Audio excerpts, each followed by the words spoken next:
Hello అందరికీ. అందరూ ఎలా ఉన్నారండి? నా స్టైల్‌లో గోధుమ పిండితో బజ్జీ ఎలా చేస్తారో చూపిస్తాను వచ్చేయండి.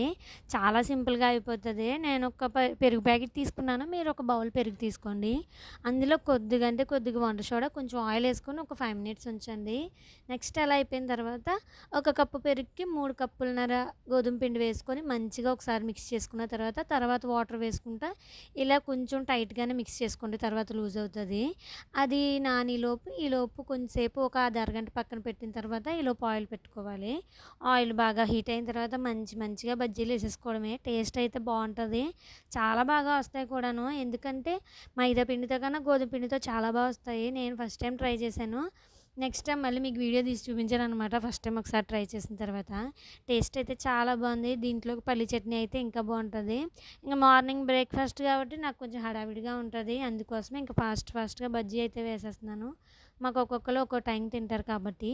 మీకే బ్రేక్‌ఫాస్ట్ ఇష్టమో కామెంట్ చేయండి. మీరు మార్నింగ్ ఎలాంటి బ్రేక్‌ఫాస్ట్ చేస్తారో కూడా కామెంట్ చేయండి. ఆయిల్ ఫుడ్డా అలా ఇలా అనకండి. ఇదో పెద్ద ఆయిల్ ఏం పీల్చదు. బట్ అప్పుడప్పుడు పర్లేదు. మీలో ఎంతమందికి ఇది నచ్చిందో కామెంట్ చేయండి.